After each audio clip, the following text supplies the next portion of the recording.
The veil lifts. The observation deck of Station Prometheus hung silently in the void between dimensions, invisible to conventional scanners and the prying eyes of the Galactic Council. Captain Maya Reeves stood with perfect posture, her dark uniform absorbing the ambient light as she gazed at the holographic displays showing hundreds of alien vessels converging near Alpha Centauri.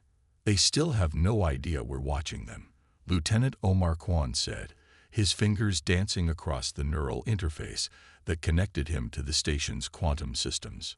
"The Arvani delegation is particularly agitated today." "Wouldn't you be?" Maya replied, her voice carrying the calm confidence of someone who had been preparing for this moment her entire life. "Their border dispute with the Tellurians has been escalating for decades. They think they're about to start a war that will reshape this quadrant of the galaxy." "Little do they know," Omar said with a slight smile. The station's AI projection materialized beside them, taking the form of a silver-tinged human figure with constellation patterns flowing across its surface. "Captain, Admiral Vega is requesting your presence in the briefing chamber. The Revelation Protocol has been authorized by unanimous vote of Earth's Security Council." Maya's heart skipped a beat, though her expression remained unchanged. After 3 centuries of hiding in the shadows, of watching alien civilizations rise and battle each other while humanity quietly built its strength, the time had finally come. "Alert all personnel," she ordered. "Initiation of Revelation Protocol begins in 30 minutes. As Maya walked the crystalline corridors of Prometheus Station, she passed dozens of crew members preparing for humanity's grand entrance onto the galactic stage. For generations, Earth had maintained the illusion of being an isolated, technologically primitive world. The occasional alien scout ship that approached too closely was allowed to observe only what humanity wanted them to see, a planet still struggling with internal conflicts and fossil fuels, barely capable of reaching its own moon. The truth was far more impressive. While aliens fought with plasma cannons and kinetic weapons, humans had transcended conventional physics altogether. The dimensional phase shift technology that kept Prometheus Station hidden was just the beginning. Earth's true fleet existed partially beyond normal spacetime, drawing power from 11 dimensions and capable of rewriting local physical laws at will. In the briefing chamber, Admiral Elena Vega's holographic projection waited along with representatives from Earth's unified government. The Admiral's weathered face showed the subtle signs of extreme age management treatments. She was nearly 200 years old, though she appeared barely 60. "Captain Reeves," Vega greeted her. "Today we end the masquerade. The Council species have accelerated their conflict timeline. If we wait any longer, the war between the Arvani and Tellurians will destabilize this entire sector." "I understand, Admiral. My crew is ready," Maya confirmed. "What are the parameters for the reveal?" "Controlled demonstration of our phase shift capabilities first. No casualties unless absolutely necessary. We will insert Prometheus Station directly into the center of their diplomatic gathering, and then deploy a small portion of the 6th Fleet." Maya nodded. It was a reasonable approach, shock and awe without unnecessary bloodshed. The aliens needed to understand humanity's power without being provoked into desperate actions. "The phase shift generators are coming online now," reported Commander Seto over the neural link. "Dimensional anchors are stable. We can transition to normal space within 5 minutes.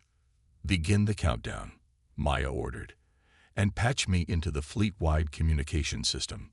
When the connection was established, she addressed the thousands of crew members spread across dozens of hidden stations and vessels. "For centuries, we have watched from the shadows. We have studied their technologies, learned their languages, understood their cultures and conflicts while they remained ignorant of our true nature. Today, that changes. Today, we show the galaxy what humanity has become." As the countdown reached 0, Maya returned to the observation deck. "Engage phase shift. Bring us into normal space at the designated coordinates." The station hummed with power as reality itself seemed to bend around them. The quantum cores, marvels of human engineering that drew energy from higher dimensions, glowed with blinding intensity. For a brief moment, Prometheus Station existed in multiple states simultaneously, before finally settling into conventional spacetime directly adjacent to the Council's diplomatic gathering. The effect was immediate and dramatic. Alarms blared across alien vessels as their sensors detected the sudden appearance of a massive structure where nothing had been seconds before. The station, nearly 5 kilometers long and shaped like an elongated diamond, now hovered serenely amid the Council fleet. "We're receiving thousands of communication requests," Omar reported, "and multiple weapon systems are powering up." "Open a channel to all vessels," Maya instructed. "Let's introduce ourselves before someone does something regrettable." The main view screen activated, displaying the interior of the Council's central chamber. Dozens of alien representatives from varied species stared back in shock. Scaled, furred, tentacled, and chitin-covered beings from across the galaxy, all united in their surprise. "Greetings, representatives of the Galactic Council," Maya began, her voice automatically translated into each species' native language. "I am Captain Maya Reeves of Earth's Prometheus Station. We apologize for our abrupt arrival, but the escalating conflict between the Arvani and Tellurian Concordat has forced us to abandon our policy of non-intervention." The Council chamber erupted in chaos. A tall, reptilian being with elaborate head crests, Supreme Counselor Zextrol of the Arvani Imperium, rose from his seat. "Earth, the primitive world in the Sol system. This is impossible. Your species has barely achieved rudimentary spaceflight." Maya allowed herself a small smile. "A carefully maintained illusion, Counselor. Humanity has been aware of the galactic community for over 3 centuries. We chose to observe rather than participate while we developed our technologies along different paths than yours." "Different paths?" questioned a crystalline being that seemed to float above its seat. "What does this mean?"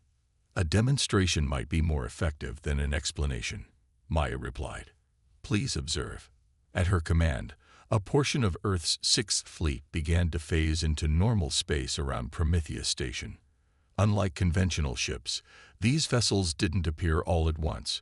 They seemed to flow into reality like water filling a glass, parts of them visible, and then suddenly solid. 20 sleek, obsidian ships now surrounded the station, each bearing the emblem of Earth, a stylized blue circle with a white spiral emerging from it. Unlike the bulky, armored vessels of the Council races, Earth's ships were elegant and minimalist, with no visible weapons or propulsion systems. "Impossible," whispered the Tellurian representative, her feathered crest flattening against her skull in a display of fear. "Our sensors indicate those vessels are generating more power than our entire defense fleet, yet they're barely a quarter the size of our cruisers." "Your sensors are correct," Maya confirmed. "Our technology doesn't rely on conventional energy sources or physical laws as you understand them. We've developed methods to draw power from dimensional boundaries and manipulate spacetime itself." To emphasize her point, one of Earth's vessels simply vanished, only to reappear instantly on the opposite side of the gathering. No flash of light, no distortion of space, just there one moment and elsewhere the next. "This is merely a fraction of our capability," Maya continued. "A small portion of Earth's actual fleet. We've remained hidden because we wanted to understand the galactic community before revealing ourselves. Now, we believe the time for observation has passed." The Supreme Counselor's scales had paled to a sickly yellow. "Is this a threat?" "Not at all," Maya assured him. "It's an invitation to a new relationship. The conflict between your people and the Tellurians threatens the stability of this sector. We're here to offer an alternative to war, one that benefits all species involved." As she spoke, one of the human vessels moved closer to the Council's flagship. Without warning, it passed directly through the alien ship's hull, as if neither were solid, leaving no damage but demonstrating with terrifying clarity the futility of conventional defenses against human technology. "What you're seeing is phase shift technology," Maya explained. "Our vessels can selectively interact with matter, choosing which physical laws apply to them at any given moment. This makes conventional weapons ineffective against us. The council chamber had fallen into stunned silence. The implications were clear. If humans could pass through solid matter, no defense system in the galaxy could stop them. "What do you want from us?" the Tellurian representative finally asked, her voice barely above a whisper. "Peace," Maya answered simply. "An end to the conflict between your peoples, and a seat at the council where we can share some of our advancements for the benefit of all." As she spoke these words, more human vessels began appearing throughout the sector, each materializing with the same impossible grace. Hundreds of ships now surrounded the council gathering, a silent demonstration of force that required no threats or ultimatums. The Supreme Counselor looked at his advisors, then back at Maya. "I believe we would be willing to discuss terms for a ceasefire." Maya nodded. "That's an excellent start. But understand this, what you've seen today is merely our greeting. Earth's nightmare fleet, as you might call it, is just the beginning of what humanity has achieved in the shadows. We hope this demonstration has made one thing abundantly clear. The era of humanity's isolation is over, and the galaxy will never be the same again." The Awakening Storm. 3 days after humanity's dramatic entrance onto the galactic stage, the Council's central hub station had become a nexus of frantic diplomatic activity. Representatives from 17 major civilizations and dozens of minor ones had arrived to witness the impossible. Humans, the supposedly primitive inhabitants of Sol II, demonstrating technological prowess that defied conventional understanding. In the grand atrium of the council station, Admiral Elena Vega led a small delegation of Earth officials through crowds of stunned aliens. Unlike Captain Reeves' military uniform, the Admiral wore the formal attire of Earth's unified government, a seemingly simple white suit that subtly shifted with nanomaterials, displaying constellation patterns that reflected her location in the galaxy. "The reaction has been even more dramatic than we anticipated," noted Dr. Sanjay Kapoor, Earth's lead synapsychologist. "Fear is the predominant emotional response, followed closely by disbelief and anger." "That's to be expected," the Admiral replied calmly.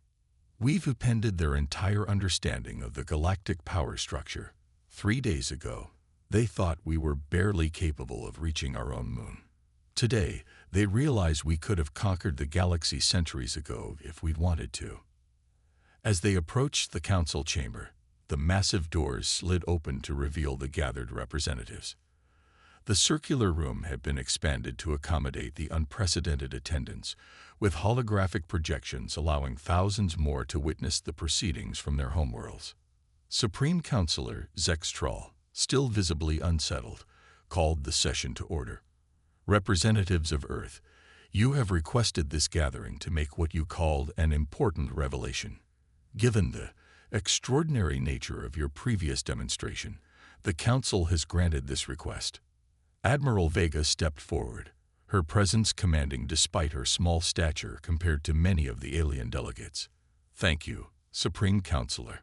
What we revealed 3 days ago was merely the surface of human capability. Today, we wish to explain why we've chosen this moment to emerge from secrecy." The Admiral gestured, and the chamber's central holographic projector activated, displaying a 3-dimensional map of the galaxy with numerous flashing points of light. "For centuries, we've monitored your civilizations, studied your conflicts, and observed patterns that you yourselves have missed. These points represent spatial anomalies that have been increasing exponentially over the past 50 years. The Morrigan representative, a being composed of interconnected crystalline structures, vibrated in what humans had learned was an expression of skepticism. "Our scientists have detected no such anomalies." "Because you're looking with conventional sensors," Dr. Kapoor explained. "These anomalies exist partially outside normal spacetime, the same dimensional boundaries that our technology utilizes. And why should these anomalies concern us?" asked a representative of the methane-breathing Voth collective. Admiral Vega's expression grew somber. "Because they're not natural. They're incursions, the first tentative explorations of a threat that exists beyond our galaxy, a hive-mind consciousness we call the void convergence. The chamber erupted in murmurs and exclamations of disbelief. The Supreme Counselor raised his clawed hand for silence. Are you claiming there is some extragalactic invasion imminent? This sounds suspiciously convenient. Admiral, a threat only you can detect, requiring us to rely on your mysterious technology. Your skepticism is understandable, Vega acknowledged, which is why we're prepared to offer proof and to reveal our ultimate defense system. At her command, the holographic display changed to show what appeared to be a swarm of microscopic machines. This is the Awakening Storm, a system of consciousness-integrated quantum particles that can reshape reality on a fundamental level. It's humanity's ultimate weapon, but also our greatest achievement in cooperative technology. Dr. Kapoor continued the explanation. Each particle contains a fragment of human consciousness. Volunteers who have allowed their minds to be partially uploaded into the system while their physical bodies remain in stasis. This allows the storm to think creatively, to adapt instantly to new threats in ways that artificial intelligence never could. You're saying these particles are alive? The Tellurian representative asked, her voice filled with horror. In a manner of speaking, Vega confirmed, they're an extension of human consciousness, operating beyond the limitations of individual minds. The storm can interface directly with our ships, enhancing their capabilities beyond anything you witnessed 3 days ago. To demonstrate, the Admiral activated a small device on her wrist. A shimmering cloud of silvery particles appeared around her hand, swirling in complex patterns before forming into a perfect replicate of the Council chamber in miniature. The storm can manipulate matter at the quantum level, she explained as the miniature began to change, showing the chamber as it might look under different architectural styles. It can reorganize atomic structures, generate shields that exist partially in higher dimensions, and even temporarily rewrite local physical laws. The Council representatives watched in stunned silence as the demonstration continued. The silver particles flowed back around Vega's hand before dissipating into the air. This is what truly allowed us to remain hidden for centuries, Vega revealed. The storm has been deflecting your probes, subtly altering your sensor readings, and occasionally modifying the memories of those who came too close to discovering the truth. This admission sent another wave of shock through the assembly.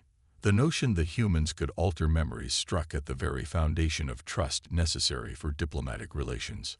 Why reveal yourselves now? Demanded the Supreme Counselor. If this extragalactic threat is real, why not continue your surveillance and secret manipulations?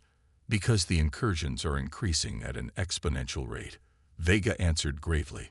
Our models predict full-scale invasion within 5 years. To survive, we will need to work together, to combine our distinct technological approaches. Humanity has mastered dimensional manipulation, but your civilizations have developed remarkable advancements in areas we've neglected. Dr. Kapoor activated another holographic display, this one showing designs for integrated technologies. We're proposing a technology exchange program. Your conventional drives integrated with our phase shift systems. Your weapons platforms enhanced with our dimensional targeting capabilities. And if we refuse? Asked the Voth representative. Admiral Vega's expression remained neutral, but her eyes hardened slightly. That would be unfortunate. We cannot force cooperation, but neither can we stand by while the galaxy falls to the void convergence. Humanity will defend this galaxy with or without your assistance. We've been preparing to do so for centuries. But the cost will be far greater without unified effort. To emphasize her point, she activated the main display one final time. It showed Earth's true fleet, not the few dozen ships they had revealed days ago, but thousands of vessels arrayed throughout the galaxy, each enhanced with the silvery glow of the awakening storm. The ships varied in size from small scouts to massive dreadnoughts that dwarfed even the largest council vessels. This is the nightmare fleet your people have begun whispering about in fear, Vega said quietly. A force that could have conquered your civilization centuries ago, had that been our intention. Instead, we built it for one purpose: to stand against the darkness that's coming." The chamber fell into profound silence as the implications sank in. Humanity hadn't revealed itself out of diplomatic interest or resource needs. They had emerged because they believed the entire galaxy faced extinction. Finally, the crystalline Morrigan representative spoke, its voice resonating through the chamber. "You claim to have evidence of this void convergence. Show us." Admiral Vega nodded to Dr. Kapoor, who activated a final holographic sequence. The display showed recordings from Earth observation posts at the galaxy's edge. Strange distortions in space where stars simply ceased to exist, replaced by absolute darkness that seemed to consume light itself. "The convergence doesn't just invade," Vega explained. "It consumes. It breaks down matter and consciousness into component parts and absorbs them. We've lost 3 outposts studying these phenomena. Their final transmissions confirm our worst fears." The recordings showed Earth vessels being enveloped by the darkness, their advanced technology failing as reality itself seemed to unravel around them. The final images showed the awakening storm particles forming desperate barriers that held the darkness back just long enough for emergency transmissions to be sent. When the recording ended, the council chamber remained silent for long moments. Then, slowly, Supreme Counselor Zex Troll rose from his seat. "If what you have shown us is true," he said, his voice uncharacteristically subdued, "then the petty conflicts between our civilizations are meaningless. The Arvani Imperium will cease hostilities with the Tellurian Concordat immediately." The Tellurian representative nodded in agreement, her feathered crest now raised in determination rather than fear. "We will do the same, and we would be interested in discussing this technology exchange program." One by one, the representatives of the major civilizations indicated their willingness to cooperate. The initial fear of humanity was being replaced by something else, a recognition that perhaps Earth's secrecy had served a greater purpose than anyone could have imagined. Admiral Vega allowed herself a small smile. "This is just the beginning of a new era for our civilizations. The awakening storm is more than a weapon. It represents the best of what humanity has achieved. Our consciousness, working in harmony with technology to protect life in all its forms." As she spoke, Captain Maya Reeves entered the chamber, accompanied by a small group of Earth officers. The captain approached the admiral and whispered something in her ear. Vega's expression turned grave once more. "I just received word that another incursion has been detected, larger than any previous event," she announced to the council. "It appears the void convergence has accelerated its timetable. Perhaps it senses our alliance forming." The Supreme Counselor's scales rippled with concern. "How much time do we have?" "Less than we thought," Vega admitted. "The storm is already mobilizing to the coordinates, but this will be just the first of many battles to come." Captain Reeves stepped forward. "With the Council's permission, we would like to establish joint command centers on key worlds throughout the galaxy. Your people working alongside ours, sharing knowledge and preparing defenses." The Council representatives looked at each other, centuries of distrust and competition giving way to the recognition of a common enemy that threatened them all. "Permission granted," the Supreme Counselor declared. "Let it be recorded that on this day, a new alliance was formed, not out of fear of Earth's nightmare fleet, but in recognition that we face a greater darkness together." As the formal proceedings concluded, Admiral Vega and Captain Reeves stood at the viewing portal, looking out at the stars, stars that humanity had sworn to protect long before the other civilizations even knew they were threatened. "Do you think we've done enough?" Maya asked quietly. "Revealed enough to convince them without causing panic?" "We've done what we can," the Admiral replied. "The awakening storm is our greatest achievement and our most terrible weapon. Now, at least we won't face the void alone." Beyond the portal, the silvery particles of the storm flowed between Earth's vessels like cosmic rivers of consciousness, humanity's gift to the galaxy and its ultimate defense against the encroaching darkness. The nightmare fleet was indeed just the beginning, but not in the way the Council had feared. It was the beginning of salvation, of cooperation, of a galaxy united against extinction itself. The veil had lifted, the storm had awakened, and the true battle for survival was about to begin.